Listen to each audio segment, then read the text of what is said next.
Welcome to the Road Hunters podcast.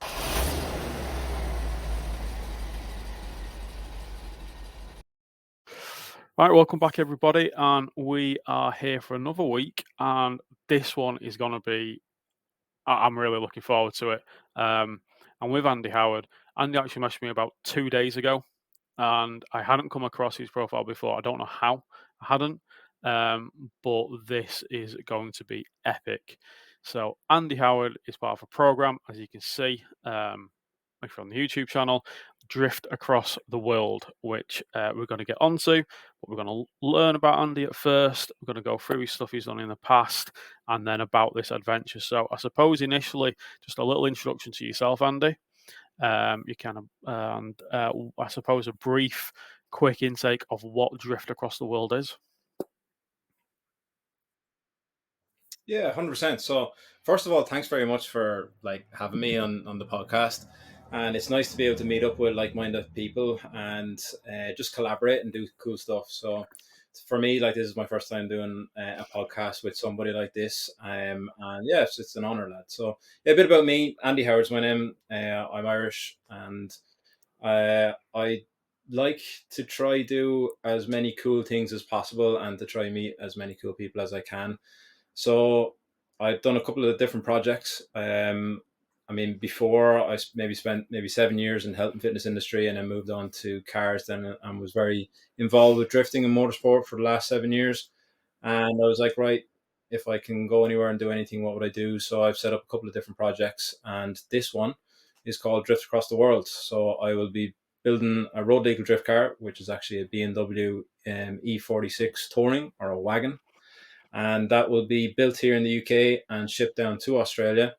And then we will be driving all the way back from Australia back to Ireland, supporting Make a Wish International. So we'll be participating in different drift events and raising awareness and funds for Nice. Make a Wish. It's so cool. I can't wait for it. And obviously, I've got my feet trapped underneath my pedals. There we go. So I told you about professionalism. So obviously, you've got. We'll drop your YouTube channel, your link tree, and website, and all that below. Which on there you can obviously buy the T-shirt, which Andy's got on now, which we're going to get one, and the stickers.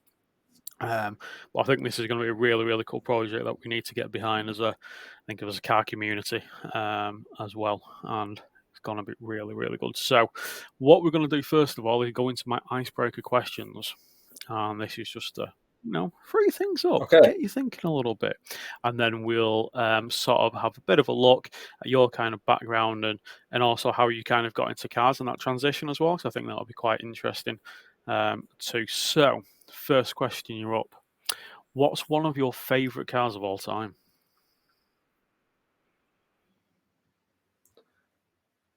To be fair, I've always said it. I really like a Mazda MX-5. NA, NB, or NC? To me, Which one?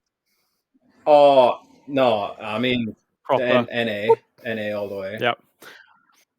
Yeah, proper pop up lights. I've always liked them. I always thought they were really different, but I I still have my one, and I think I nearly have it Nice. for 9 years now. But I've always loved them, and to drive them. I mean, I've driven quite a lot of cars, like supercars, race cars, even driven an F1 car, and I just love driving any MX-5. Give me a beaten up one, a new one, a refurbished one, anything. It's just a standard MX-5, and it's just very very well made. And for me, even nowadays, especially being here in the UK, seeing just an MX-5 on the road, I just get a little hyped up kid just going, "Oh, it's an Yeah, MX-5." absolutely love them. So yeah, for me, it's definitely That's an cool. MX-5, I have to say. So I was looking at getting an MX-5 actually up until I made this Oh yeah, purchase, which may or may not have been because of a breakdown. But it's good. We're happy. But Andy often joins me on here. Obviously, he's working today because we're on the day, and he's keeps on sending me yeah. little MX-5 things. I'm trying to convince him to go ahead with the MX-5 world because there's just no bad, there's just no negative reason to not get an MX-5. I think they're awesome. Fact. They're incredibly. They're so well made, Mhm. so durable, so reliable, so fun, so small, so compact. That's it. Everything's just amazing with them. And nowadays, like the prices are going up for them Yeah, slightly, but they are very reasonably priced, and the parts for them are that's it. fantastic. And for my one, I remember saying to myself, "I'll engine swap it once the engine dies," and I wasn't able to make it die. It just Nice. kept going But on. it's also as well the amount of cars that use the MX, or people are transplanting MX-5 drivetrains and engines into other cars, into classics like MGB GTs are a really common one, or kit cars or all that. Like there's so much of a market and a community around them. And like I say, it's getting harder Yeah, to get yeah. rear-wheel drive fun cars in the UK on a budget, and the MX-5 and your Beamers and your RX-8, but that has the interesting engine. There's not a lot kind of going there. So yeah, and like I said, they're just different. They look different, and the pop-up lights are cool. Anything with pop-up lights are cool. Oh, very, very cool. I don't know why modern cars don't have them anymore. I mean, I think someone should bring Definitely. that back out again. Just having a brand Yes, new car with pop-up. absolutely. I will just gonna have to make retrofit them into everything, and that'll do. Um, so Yeah. where would be your dream place to drive your perfect MX-5? Oh, I mean, honestly, not many people have been to this place. I would love, and I can't wait, and hopefully I'm able to drive in this place in this next project with the new car. But for the MX-5, Kazakhstan. Okay. I love Kazakhstan. So the project that I did prior to this, I went to Kazakhstan with literally no um, knowledge of what the place is going to be like other than Borat, and it was nothing like that. It was one of the nicest Yeah. places that I've ever been. And the car culture over in Kazakhstan Really? is amazing as well. They have so many like JZXs and Subarus and Foresters, and the roads, mountains. They have like ski Wow. resorts on top of a mountain. They have just the people are so nice. So yeah, just to be able to drive the MX-5 with like the hardtop down and experience all Oh, that Kazakhstan has to offer, nice. and it's a wild, it's just super nice. So yeah, I mean anywhere at the moment, yeah, That's definitely very, very Kazakhstan. cool. I did not know that about Kazakhstan at all. I like it. We'll have to look more into that. Not many people do, to be fair. Not many people do, and the people are Yeah, that's cool. So incredibly I've nice. got a video on what sort of Haggerty one that's on, I think, the car culture in Thailand, which I kind of know a little bit about already. But Oh yeah, it's like I yeah, watch a lot of train surfing, like Shy and Poison and all them lot, and just seeing them going through different parts of the world, different countries, and travel things fascinating with those different cultures. Um, and like I say, when realistically, our yeah. only view of Kazakhstan was Barat. Um, it's, you just don't know. It's like, yeah, fair enough. Just don't know. And that's the great thing about the internet nowadays as well, is that people Yes. actually go off and venture these things and go to different places where other people don't go. And yeah, you'd just be surprised that the visions that you have in your own head uh, are just a Yeah. small portion of what actually happens in those places. So it's nice to go and visit. And yeah, I mean, I know in Asia and Thailand and Indonesia, there's actually the car culture is quite big, and even Mm. just the aftermarket scene is actually really big. So it'd be lovely for me to be able Yeah, to definitely. showcase I all that think there that's as gonna well. be something as well of like following your journey and like YouTube as well as you kind of go through them bits. So right, we're in Kazakhstan. We're in the MX-5. Yeah, Who, if you could, would you have yeah. any celebrity to be in the passenger seat and why? That could be TV, cars, whatever, so long as there's something to you. If I could have a now my celebrities might be different to everyone else's celebrities. Um, if I could have anybody in the car now, it'd probably be Emma Bunton, Didn't expect that. Okay, Baby Spice. why? Out of curiosity. Not the. I can't say I've ever had that one before. I mean, I've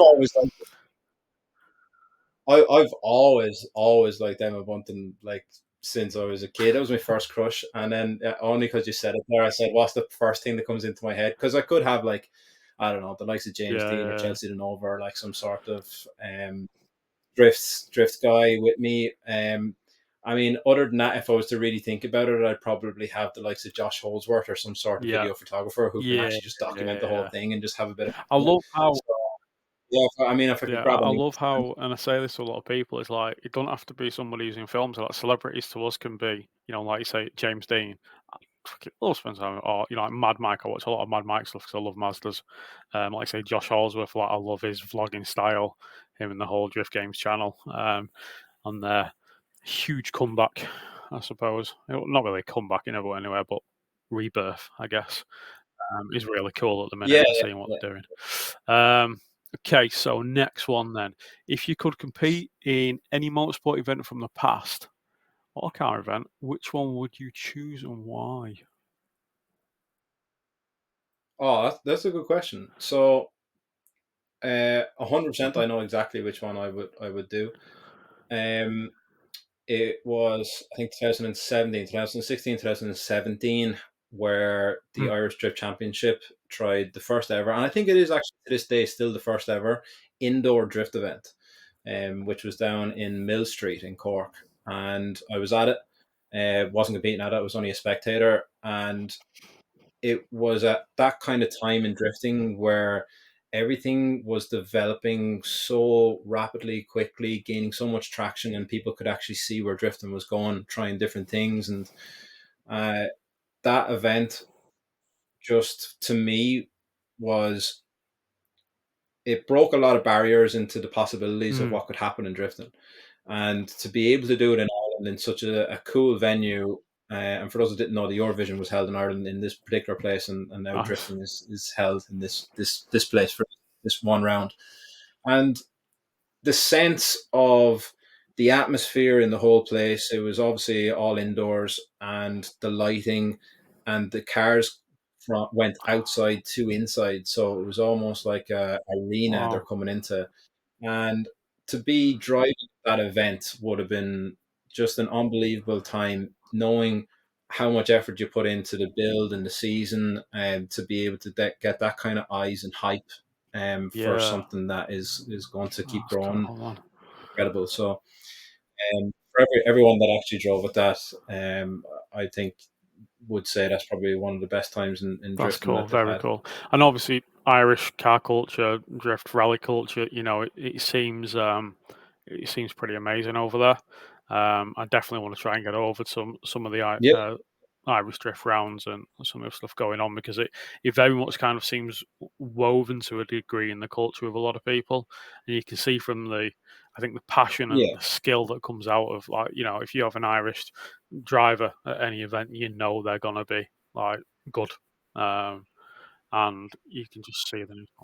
Strange, like Mm, we're such a small country, and to be able to have this amount of passion and drive for a sport yeah, that really doesn't make any sense, and to gain a lot of fantastic drivers from, is strange, but it just shows that there's a massive community in there who all want to help out and all want to see each other doing well. And um, it's yeah, a fascinating sport, that doesn't make any sense.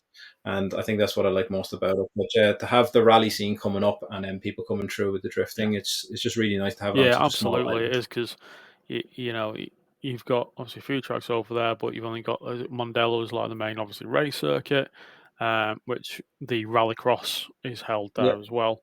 But there's still just so much passion and so much love behind the cars. And like you say, and in I suppose a country as well as obviously had its economic issues and its issues obviously from the UK, and other things like that. I think it's really cool. I really want to get over to some of the events over in Ireland, and everybody I know who's driven over in Ireland, be that in rallycross, be that in drifting or whatever, they love it, and they just always say it's so. The people are just there for the love of it. There's not necessarily the politics behind the scenes, which you get an awful lot of. So people, they're going to look after the drivers. They're going to do what they can, and the drivers are always positive about it. It really is a cool, yeah, definitely need to get over there. It's not totally far. I think for drifting, from a spectator's point of view, the drivers are like Mm, just normal, everyday Joe Soaps who just put a lot of time and effort into something that they really like and really want to do. And I think that resonates with spectators as well, of going like, I can actually do this thing that I'm looking at, that I can inspire to be. It's not actually that hard. I can grasp it. I can understand the processes to be able to get there. And I think for me and for most spectators, I think that's what is very appealing, is that it's definitely, very definitely. doable. So last question. If you could create your own dream event, what would it be called and what would make it unique? Yeah, Any event or any any drift? sort of event, any kind of motorsport or car event or drift event. The first thing that comes to my head would be a collaboration between mental health Yeah, and drifting. I'd love to incorporate some sort of health and fitness within motorsport, because that's pretty much all I've ever done is just the health and fitness and motorsport. So to be able to link up the two would be just super interesting, super cool. Maybe it would be like a Goodwood festival with mm, mental health involved. Would probably be the biggest thing. So to be able to interact so many different cool things, just do epic stuff in one area, all for a positive light, to be able to help and inspire, would be, I think, just an unbelievable yeah, absolutely. event. I'd certainly agree with that. And I think that for me, kind of growing up, I used watching motorsport and then kind of as a probably late teen, watching the likes of Ken Block and all these people as YouTube was exploding, as a way to literally survive and get through. And I think a lot of people, they Mm, use motorsport. It's the passion is what connects them, and when you're in that car, everything goes. And and like you say, the health and yep. fitness is so important, as well to your kind of obviously daily life and your mental well-being. And I think that's if growing that awareness and growing that, it's good to be in therapy. Not all of us, don't necessarily have been taught the skills that we need to, or we know, or things have happened in life which has an impact. Um, I think that would be, yeah, definitely, definitely cool. Like I was saying to you before, what we do with Driven Yeah. Minds and Oh, kind of there, obviously, a lot more in the circuit racing scene. It's all about getting that out there to people that, let's talk, let's go over it. mm.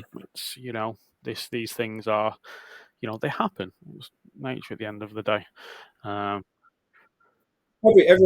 Everyone goes through stuff, and it's, I think, yeah, for me, I'm a big mental health advocate, and as long as you can talk about it and you don't just mm, bottle it up. But I think for drifting in cars, and especially young fellas looking at everything coming up, I think everyone's different, but I think having something that you can inspire yeah, to, or have a goal or reach, makes a huge difference in why you do stuff.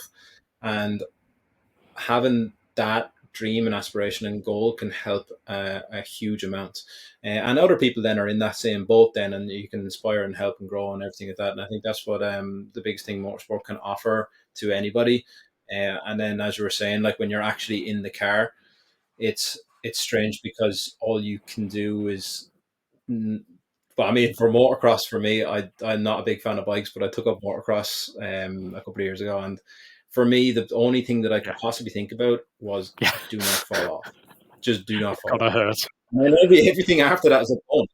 So it's a massive win, everything after that, but at least takes your mind off of everything else. So for anyone that's thinking about getting into motorsport, or anyone that is suffering with their mental illness or anything like that, is just reach out, ask for 100%. help, and consider spending all your money on cars and stupid Yeah, Japanese stuff. I haven't done that recently at all. Promise. There'll be some videos coming out soon about that. But yeah, I completely agree. I think I think also you can create a routine when you have a kind of goal as well, and it can help you.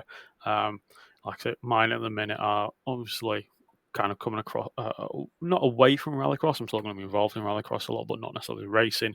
Moving more towards the drift culture, which has always been a big kind of thing for me, and somehow figuring out how I can BMX with needing knee replacements. Still working on that one, but we're gonna figure it out. Don't ask me how. Um, Yeah, like everything and anything is possible. It's just sometimes you just need to find ways yeah. of making it work. But I think the most important thing is to actually have that dream or ambition or drive Mhm. or even just destination of going. That's where I'm heading.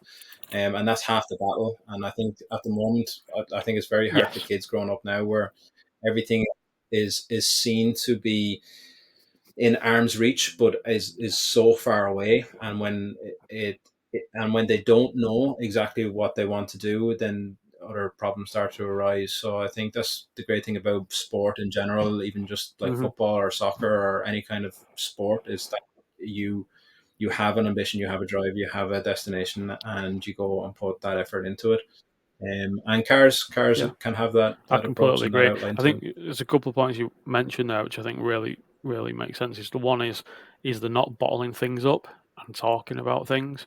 I've done that for many years, with some quite severe health impacts as well, because you know the science is showing that neuroimmunology and other aspects that mental health has an impact on your physical well-being as well. It's actually part of my PhD that I'm working on. Um, but also, like you say, it's having that dream and that goal. Then we also have this issue, I think, with like social media. Sometimes everything's got to look picture perfect, and we can't show the fails.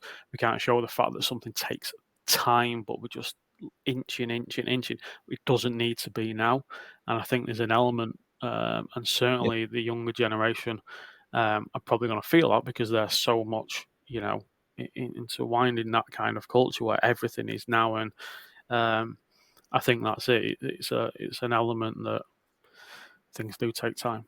And but if your goal and you're working to that and you're yeah, doing your best work on, yourself and your health and everything forward, you're still having that life where you're improving and you're, breaking the cycles of what's it called, like family trauma, passed down trauma and what have you, and things like that. So I think that's it's a really good point that you make there. And I think that is key. It's key to everybody, and people yeah. need to hear it because a lot of the time, um, you know, it's I think more talked about than it used to be. Certainly when I was younger, but it still has a bit of a not necessarily a taboo, but there's still a bit of a stigma around it that certainly needs to come out. Yeah. I mean, I think the reason for it is that no one wants to speak Yeah, about negative stuff, and that's understandable. Everyone just wants to speak about the normal stuff, but I think to be able to approach the conversation can open up a lot of doors. So I did my last project. I did a project called Seeking Humankind, where I trekked from the UK all the way to Australia with no money and count on the kindness of strangers for food, shelter, and travel, all to raise well, awareness of funds for suicide prevention. And I want to show three things: that there's a lot of help in the world if you go look for it. There's a lot to live for, and if you put your mind to it, anything's achievable. And thankfully, I was able to show all that and document everything. But the biggest thing for me that I took out of it was that I took, oh man, I have so many things I took from it. But the biggest thing for me was if I could take one step in the right direction every day, I'm winning. So for me, all I needed to do was just be one step yeah, closer to that's Australia each cool. day.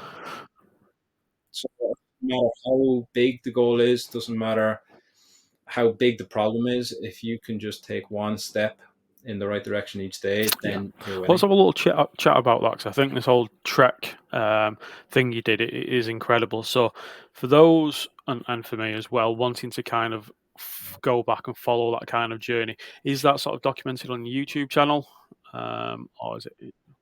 Yep, it's all documented on YouTube. So I have like a tree that I've called the Great Life Project, and everything kind of flows Wow, off that. So if you just search the Great Life Project, and then the project itself was Seeking Humankind, and then everything's on YouTube under my own name is Andy cool. Howard two I one will. three. We'll link that as Um, well.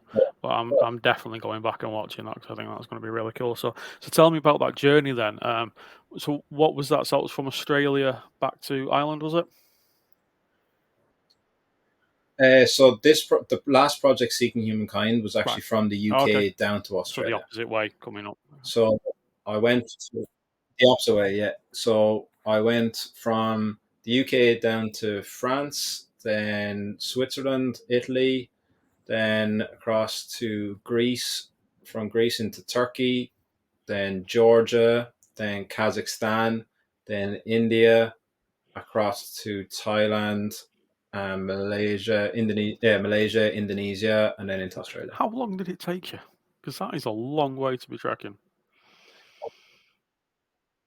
It is, to be fair. I gave myself a year and a half to complete it, and I did it a lot Right? faster than I thought I was. So I think I did it in Oh five wow, and a half that is months. fast. Wow. Yeah, very fast. So what ended up happening was I thought that I'd be able to like help people as they're helping me and have a bit of a win-win where they maybe house me and I'm able to maybe get a bite to eat and return, I don't know, Yeah. paint their fence or help them build something or just help out in any way possible. And what ended up happening was that I had a basically everyone was like super helpful, like over helpful. So they would house me. They'd feed me, and then the next day I'd wake up and they'd be like, "Here's a train ticket to the next town." And I'm Wow. like, "Oh, thank you so much." So everyone was just over helpful and wanting me to just continue and to achieve what I set out to do. So that's pretty much why I got to That's. Australia I so mean, quick. I think that is that kind of stuff's needed so much because I know for me, I can often, and this comes back to PTSD, but I can often think like, there's a bit of a dislike of people and a dislike of humans because why are only so much evil that we see in the world day to day in our news outlets and everything going on. And we can think, the stuff going on at the minute and the wars, it's horrific. Um, but actually, to go that what people are can be good, can be kind, and there, I think that is a very Everyone is sorry, go on. everyone is human, and I think no, sorry, no, I was just going to say like literally what I found is everybody is human. Everyone has the same feelings and emotions. Some people have different intentions, but everyone is human at the end of the day. And majority of people are so good. Like they are incredibly good, and the only people that weren't able to help me is the people that didn't genuinely understand, because Yes. obviously language barrier and everything as well. But if people understand, they'll try anything to try help out their It's a fellow question human actually. being. So, do you just speak English, or do you have? I like to think I'm Well, fluent in right, Irish, let's but go, yeah. no, just English We'll go is, for is that. what I'm I'm fluent just a in. white English ignorant guy, so all right. Don't worry about it. I was just sitting for graduation yesterday, listening to people mispronounce names from all over the world, so that was fun. Um, Yeah, that's crazy then, especially if you're kind of going through because, like I say, in some of the stuff I watch in the East European countries and they're traveling through there, they kind of know a little bit, and they kind of get by, or people seem to speak English, or a derivative of English, obviously, Yeah, American or what have you. So that's really interesting. So I think for the YouTube, we'll pause it there. But coming into part two now, um, and let's have a bit of a focus on your kind of journey then from the health and fitness into this kind of car world. So yeah.